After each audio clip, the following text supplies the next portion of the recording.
esse Deus glorioso, cheio de glória, cheio de majestade. Eu peço aos amados que abram a palavra de Deus no livro de Isaías. Vamos abrir a palavra de Deus no livro de Isaías, capítulo 21. Isaías, o capítulo 21.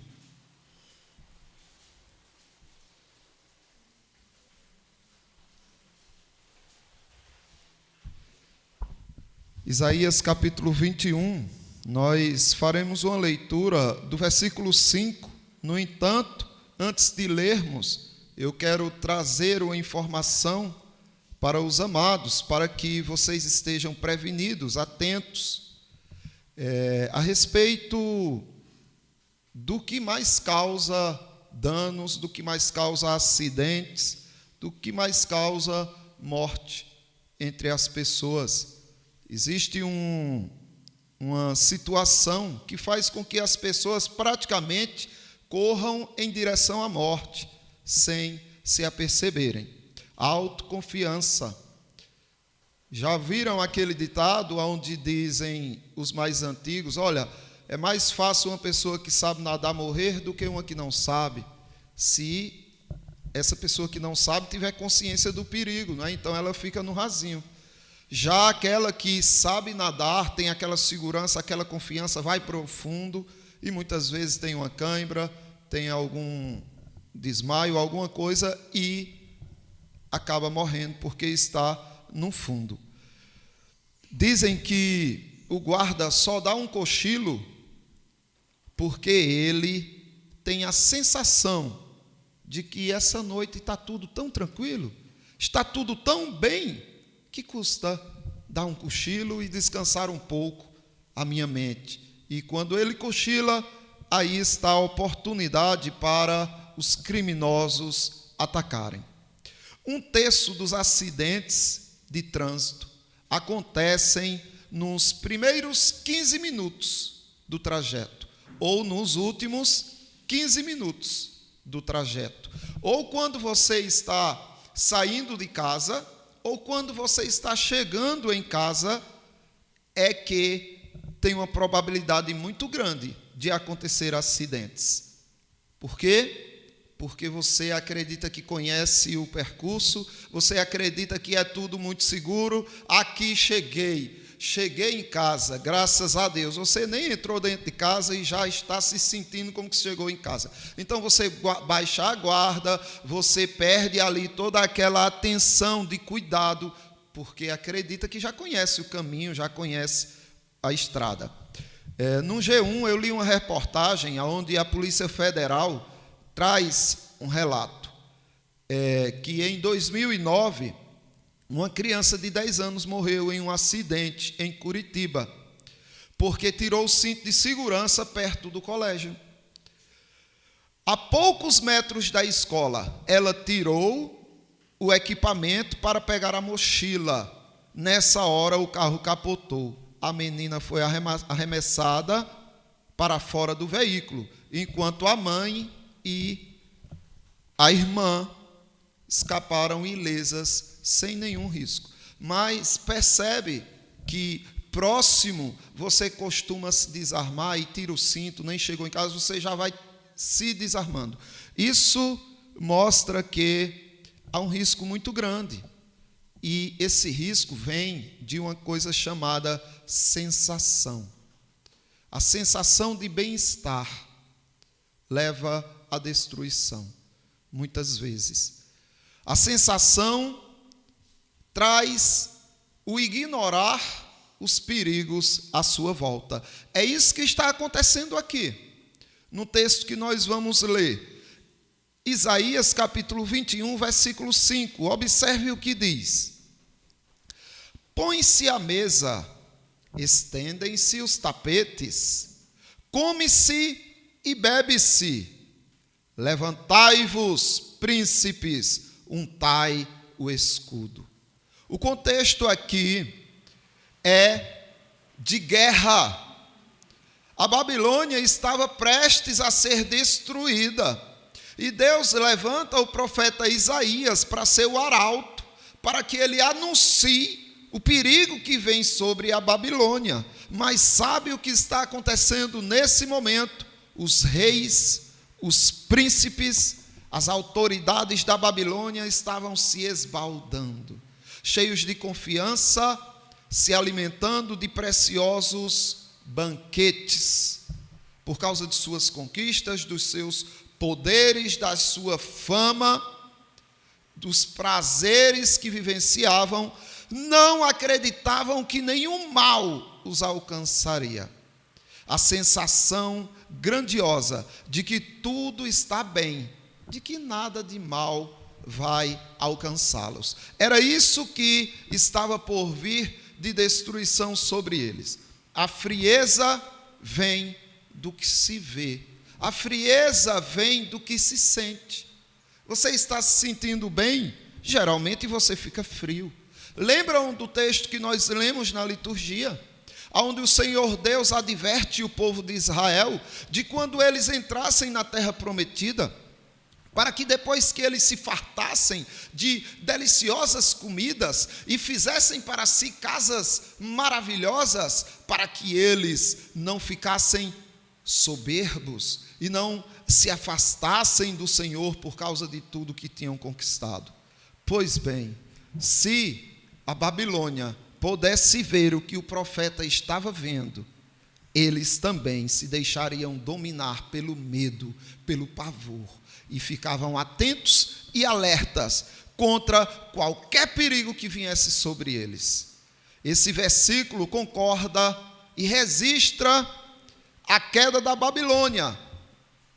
No capítulo 5 de Daniel, no momento em que os nobres estão lá festejando, despreocupados, e as tropas inimigas estão invadindo.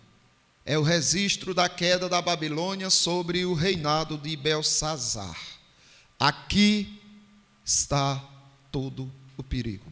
E eu quero trazer para você aonde está todo o risco que você pode correr na sua vida. É a tríplice tentação. A tentação que pegou Adão e Eva também está constantemente sobre você. A tentação que derrubou Adão e Eva e as tentações que tentaram vir sobre o nosso Senhor, o nosso Salvador. Essa tríplice tentação precisa estar constantemente na nossa mente para que a gente não caia nelas. E qual é essa tríplice tentação? Observe bem. É o poder, é o prazer e é a fama. O diabo, a sua inclinação também da carne para o mal, ela vai tender para uma dessas três tentações, ou para as três juntamente. O poder de ser igual a Deus. Lembra que foi isso que a serpente ofereceu a Eva e consequentemente também a Adão?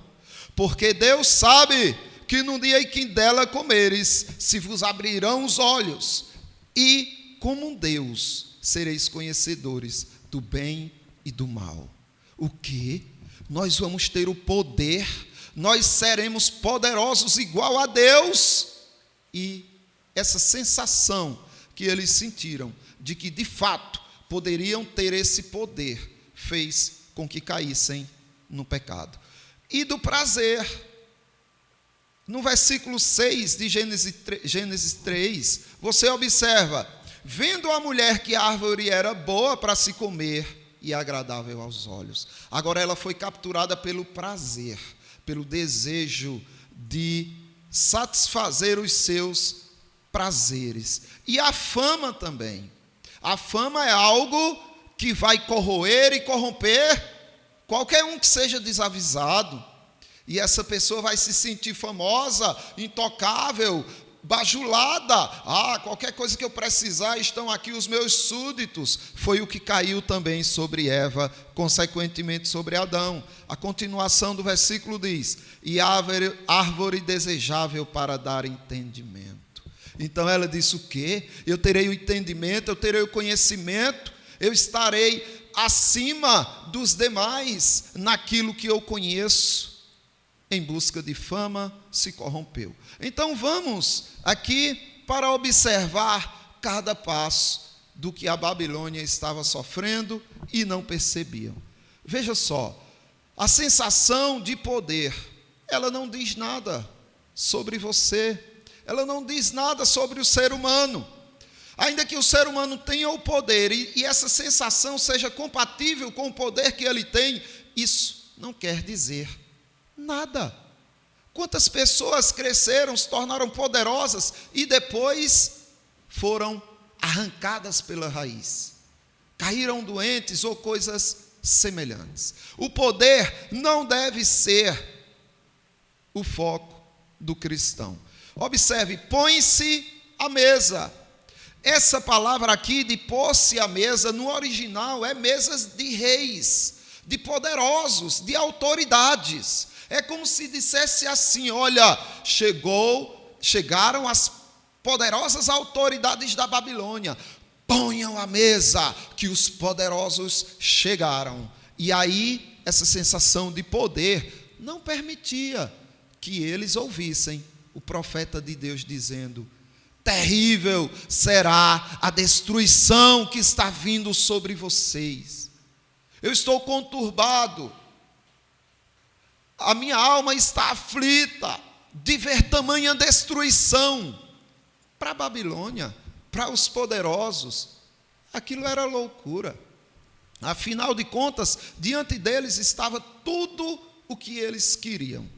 E veja, se não foi assim com o Senhor Jesus Cristo, no Evangelho segundo Mateus, capítulo 4, o versículo 8, diz o seguinte: levou-o ainda o diabo a um monte muito alto, mostrou-lhe todos os reinos do mundo e a glória deles, e lhe disse: tudo isto te darei, se prostrado me adorares. Ou seja, qual foi a tentação de Satanás aqui? Foi a mesma com Eva, com Adão. Olha, você terá o poder. Está vendo? Todos esses reinos aqui serão teus. Você será rei sobre as nações. Você será poderoso sobre as nações. E essa sensação de poder corrompe, perverte. Não deixa que se ouça a voz de Deus, não deixa que se cuide, que se tenha atenção com os perigos à volta. E como Jesus Cristo reage? No versículo 10, Jesus diz: então Jesus lhe ordenou: retira-te, Satanás, porque está escrito: ao Senhor teu Deus adorarás, e só a Ele darás culto. Só existe um rei, só existe um Deus. Não me prostro perante você e nada e nem ninguém, porque apenas ao Pai eu adorarei, só a Ele eu prestarei meu culto. Mas pense você, a quem você tem prestado culto? A quem você tem adorado? Quem é que está na sua mente o tempo todo, fazendo morada?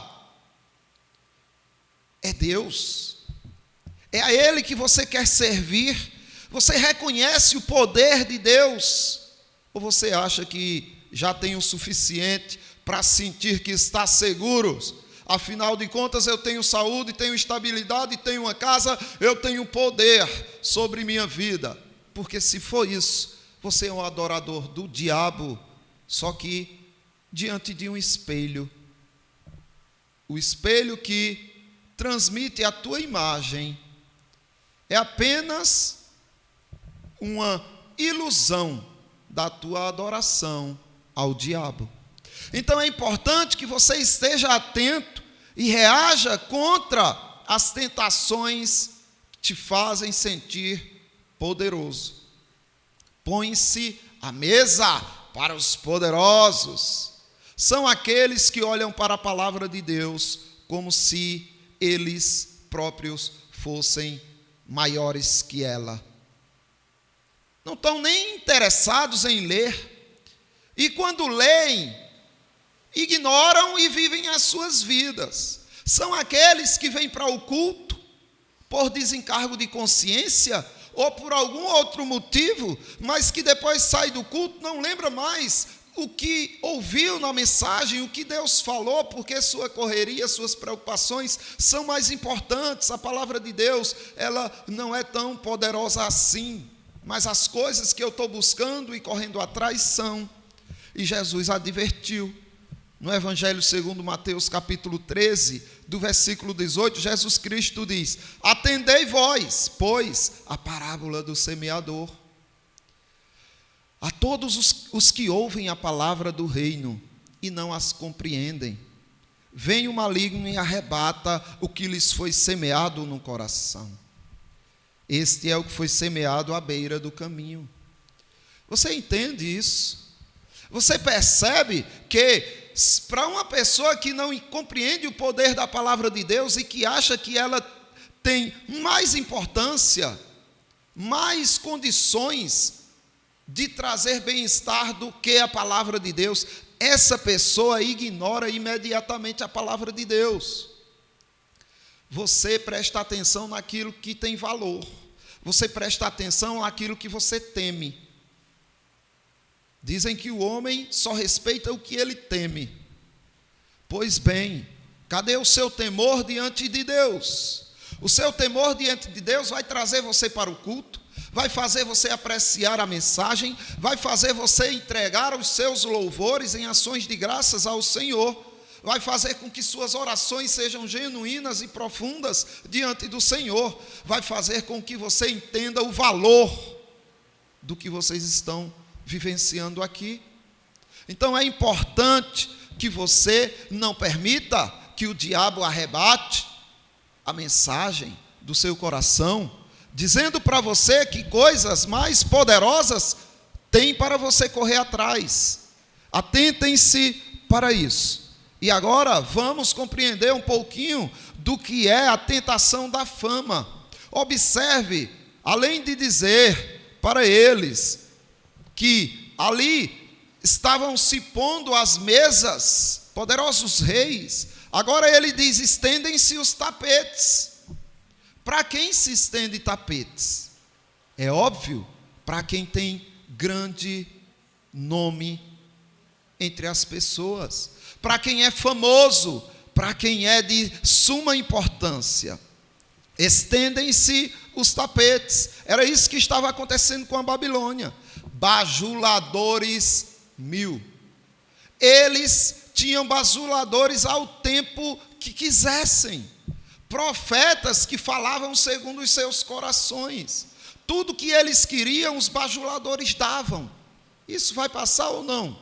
Sensação de segurança e de que nenhum mal vai acontecer. Olha quanta gente me prestigia, olha quanta gente me elogia, quanta gente me aplaude e acredita de fato que aquelas homenagens, aqueles elogios fazem dele uma pessoa famosa e imbatível. Quando o Senhor Jesus Cristo também passou por essa provação. Se você observar no Evangelho segundo Mateus, capítulo 4 ainda, agora do versículo 5, veja que estratégia maliciosa Satanás lançou sobre Cristo. Então, o diabo o levou à cidade santa, colocou-o sobre o pináculo do templo e disse: se és filho de Deus, atira-te aqui embaixo, porque está escrito: aos seus anjos dará ordem a teu respeito, que te guardem, e eles te sustentarão nas suas mãos, para não tropeçares em alguma pedra. Então, uma estratégia maliciosa, muito enganosa, porque ele usa inclusive a própria palavra de Deus, já que Cristo se defendia com a palavra, ele usou a palavra de Deus e disse: mas está escrito também, pula daqui do pináculo do templo e dá uma ordem aos teus anjos, porque está escrito, se você de fato é filho de Deus, ele vai enviar os anjos, você não vai tropeçar em nenhuma pedra. Não é isso que está escrito? Mas observe, primeiro, ele está usando a própria palavra para seduzir e aplicando a palavra de uma forma distorcida.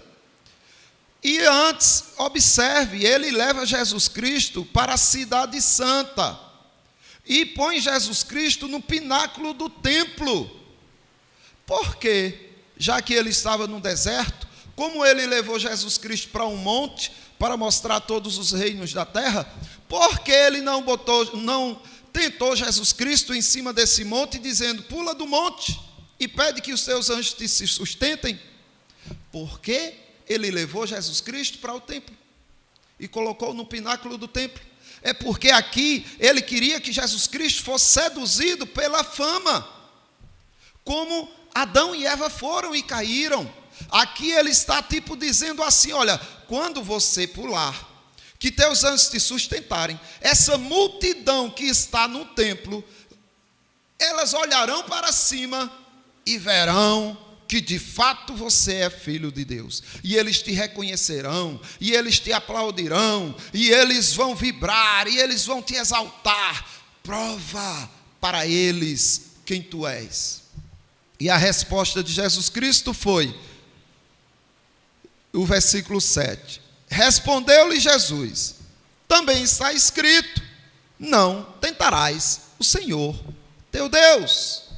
Não vou provar nada, não quero fama, eu só quero uma coisa: confiar no meu Deus sem precisar tentá-lo. Então, aqui está o segredo para você vencer também a tentação da fama, a sensação da fama, de ser importante. Nada revela sobre você, nada revela sobre ninguém. Uma pessoa que é famosa hoje pode ficar desconhecida amanhã. Quantos cantores naquela fase de adolescência, de menudo, de um monte de bandinhas, que era o auge, era a fama, as menininhas desmaiando por eles, muitos deles estão até passando dificuldade. Cadê a fama?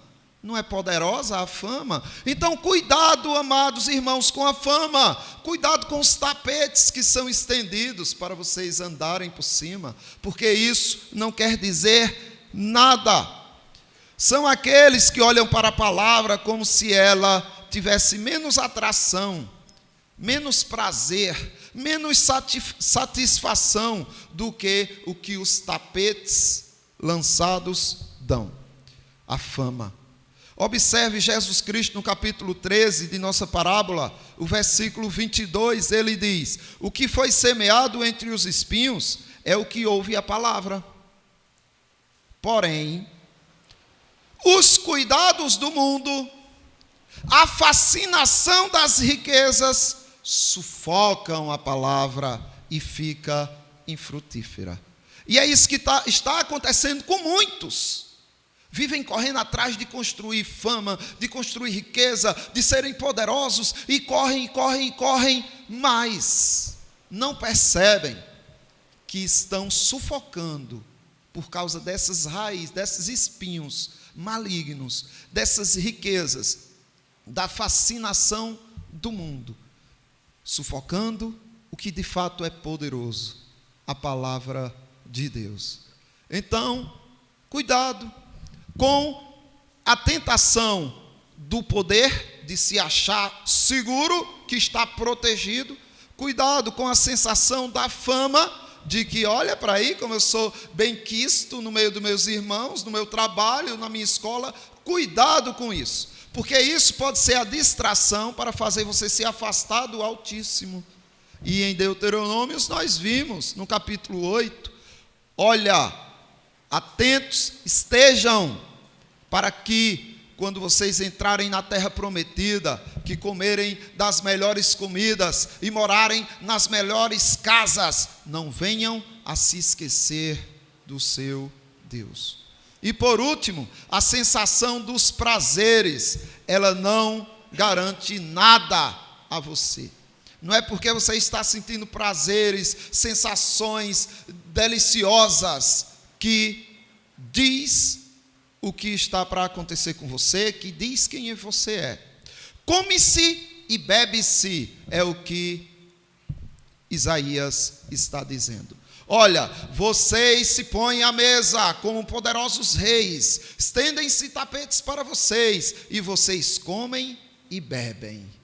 Ou seja, eles estavam ali se esquecendo de tudo o que poderia ser seguro e saudável para a vida deles, para uma vida espiritual, para uma vida de fato plena com Deus.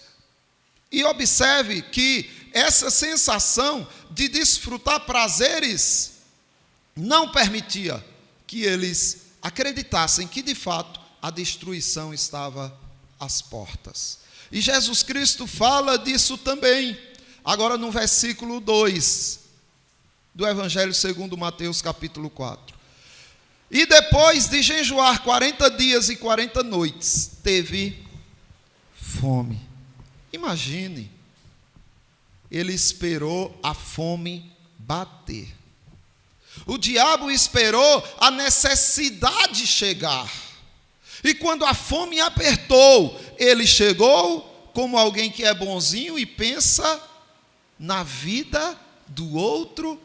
Aqui está a malignidade da ideologia humanista. Chega e diz, então o tentador aproximando-se lhe disse, se és filho de Deus, manda que essas pedras se transformem em pães, você vai ficar bem.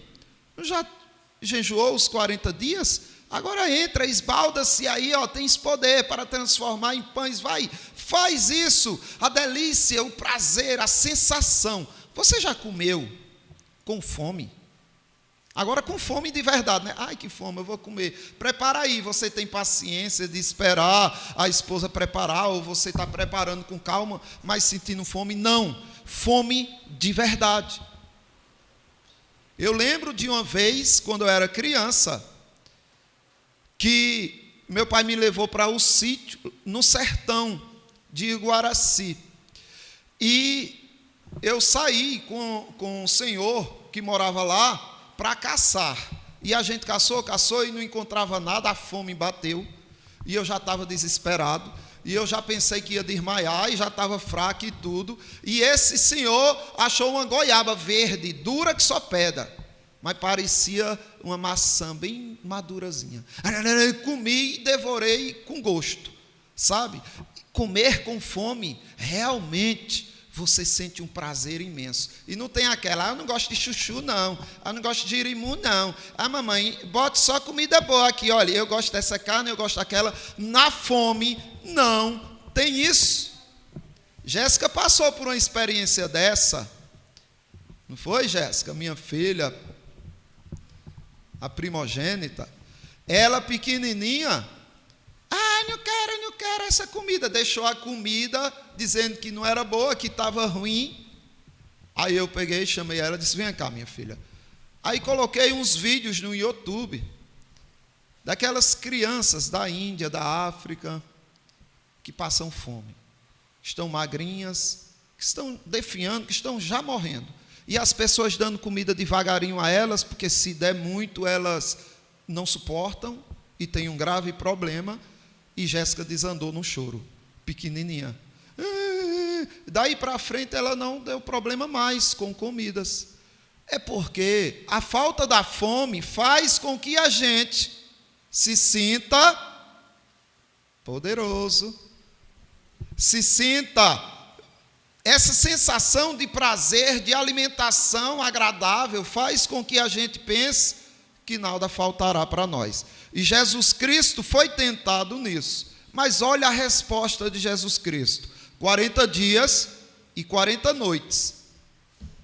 Teve fome nessa hora, e a resposta dele foi: Jesus, porém, respondeu: está escrito, não só de pão viverá o homem, mas de toda palavra que procede da boca de Deus. Vocês percebem o que de fato tem valor na vida de vocês? Ou as sensações que os amados, as amadas irmãs estão tendo, os prazeres fazem com que esqueçam do real prazer. Será que os aplausos, os tapinhas nas costas e os elogios estão fazendo com que vocês esqueçam do verdadeiro elogio? Procurar e apresentar-te aprovado diante de Deus. Ou você anda procurando aplausos de homens? Cuidado com isso. Eu quero ter estabilidade, eu quero me sentir seguro, poderoso. Você será, num dia que se curvar, num dia que entender que não é nada, que é um fracasso, que é inútil e que é um perdido, se Deus não estiver cuidando de você. Então, come-se e bebe-se. A busca inconsciente ou inconsequente por prazer está destruindo muitos. Jesus Cristo, na nossa parábola, diz, no capítulo 13, versículo 22, o que foi semeado entre os espinhos é o que ouve a palavra, porém os cuidados do mundo e a fascinação da riqueza sufocam a palavra e fica infrutífera. Esses prazeres do mundo enganam muita gente. Então o alerta é: levantai-vos, príncipes, untai o escudo. Mas eles não quiseram. As sensações foram a destruição dele. Espero que a amada igreja aceite essa ordenança do Senhor. Levantem-se, untem o escudo, porque vocês precisam lutar pela vida de vocês com Deus. Não permitir que os prazeres, os poderes e a fama deste mundo corrompa a comunhão de vocês com o Senhor. Como cristãos adormecidos, que vivem postando mensagens positivas. Cada mensagem linda vem de muitos cristãos, mas enquanto isso eles estão se banqueteando nas suas próprias escolhas, nos seus próprios prazeres. Igreja, para que igreja? Eu estou bem, não tem nada de mal acontecendo. E isso vai corrompendo-os e eles, sem perceber, vão sendo destruídos. Então, amados irmãos, não caiam nessa armadilha. Estejam atentos, confiantes, não no próprio coração, mas na palavra e na comunhão de vocês com Deus Altíssimo. Nós vamos, nesse momento, ter a mesa do Senhor, desfrutar da santa ceia do Senhor, da santa Eucaristia. Então, os irmãos estejam ainda em espírito de adoração, de oração, para que esse momento tão solene seja honrado diante do nosso Deus.